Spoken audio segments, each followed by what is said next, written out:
Elementos aqui nessa discussão de todas as manhãs conosco, falando sobre a questão da anistia e por que essa urgência chega agora ao parlamento, e nós vamos certamente nos debruçar mais sobre esse assunto daqui para frente. Bom dia para você. Olá, Pedro Campos, muito bom dia. Foi impressionante, né? Porque, afinal de contas, como você explicou, mais da metade dos deputados federais aderiram ou apoiaram esse requerimento de urgência do projeto de anistia. Isso tem muito pouco a ver, no meu entendimento, com a questão político-partidária. Isso tem a ver com o fato de que os ministros do Supremo Tribunal Federal, cujo presidente já admitiu em voz alta que se trata de uma corte política, claramente os ministros do Supremo erraram a mão no julgamento da questão do 8 de janeiro. Eles ficaram tão empolgados em punir os adversários do atual governo que acabaram errando muito. Os brasileiros não apoiam atos de vandalismo ou arruaça como aconteceram no dia 8 de janeiro, ou em diversos fatos da nossa história recente. Os brasileiros não apoiavam ou não apoiaram a invasão e depredação da Câmara na época que Aldo Rebelo, que foi citado agora há pouco pelo Pedro, era presidente da Câmara e pode inclusive dar depoimento sobre isso, uma invasão e depredação muito mais grave do que essa do 8 de janeiro. Os brasileiros também não apoiaram aqueles embates iniciados pelos 20 centavos contra os 20 centavos de passagem de ônibus, lembram? Lá em 2013? Pois é, naquela época esses protestos se estenderam por várias cidades, resultaram inclusive na tentativa em invasões de depredação de ministérios aqui em Brasília. Houve também tentativa inclusive de incendiar a sede do Itamaraty, uma linda sede do Ministério das Relações Exteriores aqui em Brasília. Incluiu tudo aquilo até no assassinato ainda impune do nosso companheiro Santiago Andrade, cinegrafista da Band, assassinado em 2014, exatamente quando fazia cobertura e documentava esses atos de protestos. Os brasileiros não apoiam isso, mas também não apoiam atos de vingança, de retaliação, de ódio. Sejam quais forem os motivos, mas principalmente quando exercitados por autoridades que têm o dever da sensatez, que é o caso dos ministros do Supremo Tribunal Federal.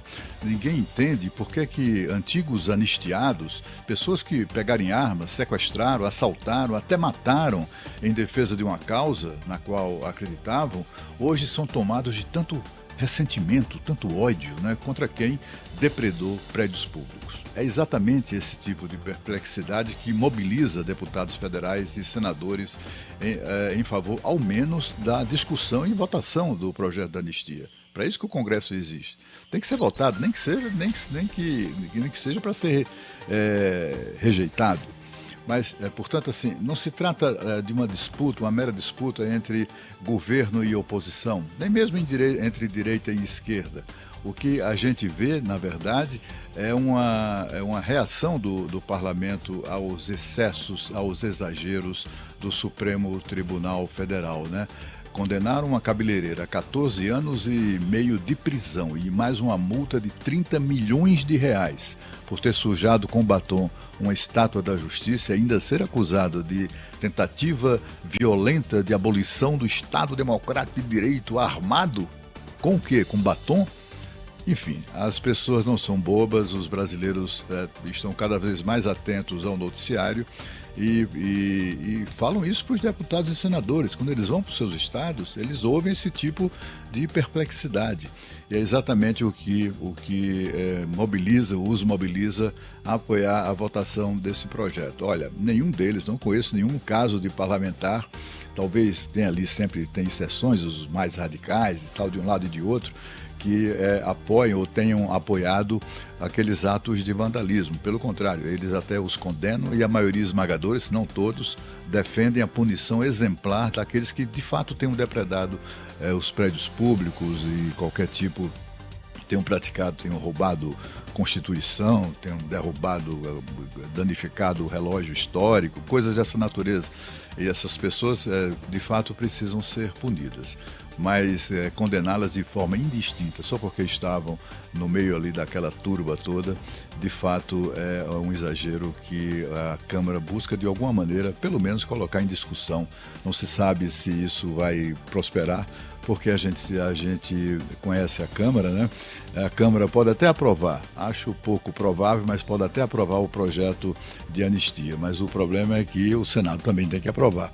E ali no Senado, o buraco é mais embaixo, o controle pelo governo, através da Davi Alcolumbre, é mais férreo, digamos assim.